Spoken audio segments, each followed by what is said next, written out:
Jurassic World Rebirth sudah resmi dirilis beberapa hari yang lalu. Banyak banget nih dari kalian yang minta dibikinin alur ceritanya.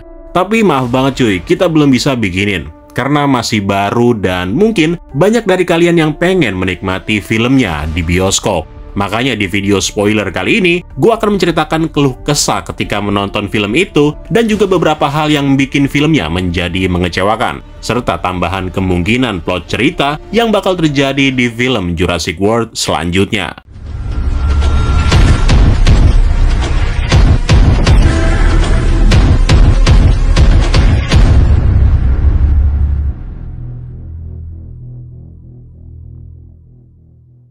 Buat para penikmat film netral atau yang bukan penggemar Jurassic, film ini sebenarnya masih layak untuk ditonton. Apalagi dengan banyaknya adegan seru yang terjadi. Tapi sayangnya sebagai penggemar film Jurassic, film ini tuh menurut gua agak mengecewakan. Kenapa mengecewakan? Karena film ini melupakan beberapa faktor yang menurut gua harusnya selalu ada di film Jurassic, yaitu pertarungan dinosaurus. Ya, tidak ada satupun pertarungan dinosaurus yang terjadi di sepanjang film. Yang ada paling hanya adegan Mutodon yang menyerang seekor raptor pada saat karakter yang bernama Xavier sedang kencing di hutan. Itu pun bisa dibilang bukan sebuah pertarungan. Nah, kalau kita flashback ke belakang, hampir semua film-film Jurassic, termasuk Camp Cretaceous sekalipun, pasti menyuguhkan sebuah adegan pertarungan dinosaurus. Jangankan film Jurassic, film dinosaurus di luar Jurassic juga banyak menyuguhkan pertarungan itu.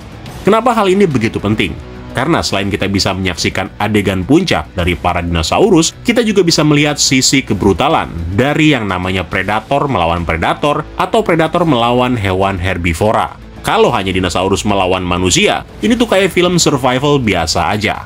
Gua paham kalau film ini sebenarnya pengen mengembalikan sedikit nuansa dari film Jurassic Park tahun 1993. Tapi pada saat menontonnya, gua sama sekali nggak dapet feel-nya. Apalagi di Jurassic Park yang pertama, masih menyuguhkan sisi pertarungan dari para dinosaurus. Meskipun pertarungan antara T-Rex dan Raptor, endingnya yang nggak terlalu menggelegar. Namun seenggaknya ada gitu baku hantamnya. Nah, hal yang kedua yang bikin gua sedikit kecewa adalah tema atau permasalahan utama yang coba diangkat di dalam filmnya, yaitu masalah penyakit jantung. Ketika pertama kali mengetahuinya, gue langsung senyum-senyum cuy. Yang ada di kepala gue pada saat nonton film ini adalah masalah belalang purba yang ada di Dominion ternyata tidak terlalu buruk. Kenapa gue bilang tidak terlalu buruk? Karena belalang purba punya efek domino terhadap pasokan makanan yang ada di seluruh dunia. Dan jika pasokan makanan di seluruh dunia rusak, maka umat manusia bakal mengalami yang namanya kelaparan massal dan bisa berujung ke arah kepunahan. Sementara penyakit jantung ya memang udah ada. Dan satu-satunya cara untuk bisa menyembuhkan penyakit jantung sebenarnya nggak perlu mempertaruhkan nyawa dengan capek-capek pergi ke pulau terlarang. Karena mereka hanya perlu yang namanya hidup sehat. Ini tuh kayak kita nonton film monster Cina yang selalu template, yang biasanya ada tim ilmuwan yang pergi ke suatu lokasi untuk mencari obat penyakit kanker, jantung, dan bahkan awet muda. Nah, kemudian, untuk karakter dinosaurusnya secara keseluruhan, gua nggak ada masalah. Semuanya terlihat oke, dan bahkan si makhluk hybrid yang bernama T-Rex. Buat gue pribadi, T-Rex itu terlihat overpower. Sayang banget, dia nggak dapet lawan di filmnya. Karena ternyata makhluk ini sangat sensitif terhadap cahaya. Jadi, dia hanya berkeliaran di malam hari. Awalnya gue mikir kenapa ini T-Rex nggak ketemu dengan Zora dan timnya di siang hari. Kayak Indominus Rex di film Jurassic World. Itu kan masih bisa ketemu dengan karakter utama. Dan juga masih sempat bertarung melawan Ankylosaurus. Yang ternyata baru diketahui di dalam filmnya, si T-Rex itu sensitif dengan cahaya. Buat gua, ini bukan sesuatu yang buruk, tapi memang sebuah adaptasi dari efek ceritanya yang memang sejak awal dibangun dengan tidak adanya pertarungan dinosaurus. Gua rasa dengan tubuh sebesar itu, kayaknya memang agak mustahil bagi Spinosaurus ataupun T-Rex untuk bisa mengalahkan T-Rex. Selanjutnya, karakter. Buat gua, semuanya itu tampil lumayan, kecuali Duncan Kincaid yang diperankan oleh Mahershala Ali. Ya ini memang yang paling menonjol di antara yang lain. Yang lainnya itu nggak jelek, tapi nggak bagus-bagus amat juga. Dan yang gue pengen soroti dari semua karakter itu adalah kelompok keluarga cemara ini.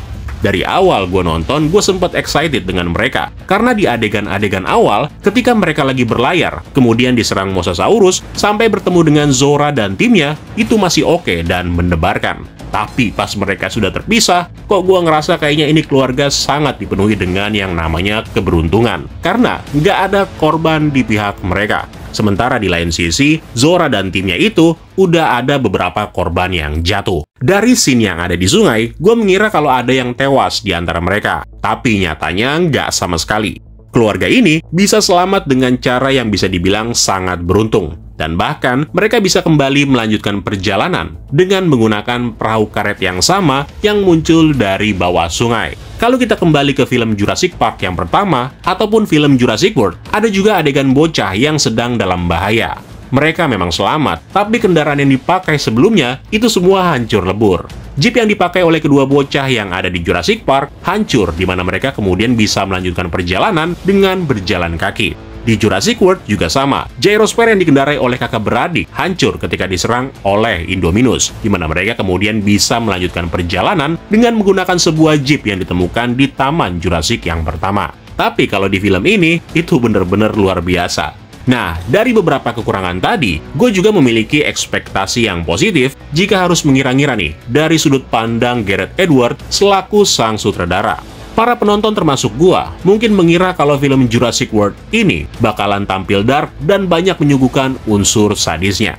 Tapi ternyata enggak. Malah yang menonjol adalah sisi bagaimana pengenalan dari masing-masing karakter dinosaurusnya. Mungkin ceritanya memang sengaja dibuat seperti ini, dengan harapan film Jurassic World Rebirth bakal menjadi awal pembuka yang bagus untuk film selanjutnya. Contohnya aja kayak DNA yang berhasil diambil. Meskipun inti permasalahan tentang pengobatan penyakit jantung yang menurut gua nggak menarik, tapi itu bisa berubah menjadi menarik pada saat studio bisa memanfaatkan DNA dinosaurus itu sebagai tema bencana yang terjadi di film selanjutnya. Bisa aja DNA itu malah menyebabkan manusia menderita. Alih-alih mengobati penyakit jantung, DNA tersebut ternyata membuat manusia mengidap suatu penyakit misterius. Dari beberapa dialog antara Zora dan Henry Loomis, diketahui bahwa Loomis tidak setuju dengan rencana Martin yang berniat menjadikan DNA tersebut hanya untuk pengobatan segelintir orang, di mana Henry pengennya DNA itu bisa menjadi obat penyakit jantung bagi seluruh umat manusia. Mereka pada akhirnya berhasil mendapatkan DNA dinosaurus, dan ini bisa menjadi sebuah plot twist yang baru di masa yang akan datang. Karena bagaimanapun juga, DNA dinosaurus di film Jurassic itu sangatlah penting. Begitupun dengan T-Rex sebagai antagonis utama yang munculnya hanya di bagian akhir film. Sesuatu yang mengecewakan, tapi juga penuh dengan misteri. Makhluk ini pada dasarnya adalah makhluk yang bergerak pada malam hari, akibat keterbatasannya pada cahaya. Tapi yang menjadi masalah adalah, apakah T-Rex ini tetap berada di pulau, atau dia bisa bergerak dan berpindah ke pulau yang lain pada saat di malam hari. 20 tahun mungkin waktu yang singkat bagi penggemar untuk bisa memastikan apakah makhluk yang satu ini sudah berada dalam tahap dewasa atau dia itu masih remaja. Sebuah cara yang mungkin bisa digunakan di masa depan, di mana kita akan melihat T-Rex dengan ukuran yang lebih besar dari sebelumnya. Nah, secara keseluruhan, gue kasih nilai 7 untuk film Jurassic World Rebirth. Namun sekali lagi semuanya ini hanya berdasarkan perspektif pribadi gue. Untuk sebuah hiburan yang penuh dengan adrenalin, tanpa melihat asal-usul atau sejarah film Jurassic, film ini layak untuk ditonton, dan memang seru. Atau ada yang bilang film ini jelek banget, itu gue juga setuju. Tapi sebenarnya film ini nggak jelek-jelek amat, karena menurut gue Jurassic World Rebirth ini adalah film pembuka untuk trilogi yang baru. Jadi kayaknya gue akan kasih kesempatan. Intinya, kalau lo udah terlanjur beli tiket, ya nonton aja. Tapi, kalau belum beli tiket dan lu juga penggemar film Jurassic, mending save aja duitnya buat nonton film yang lain. So, kalau gitu sekian dulu untuk pembahasan kali ini dan juga pengalaman gua setelah menonton film Jurassic World Rebirth. Terima kasih buat yang udah nonton dan sampai ketemu lagi di kesempatan selanjutnya. Keren lo semua. Ciao.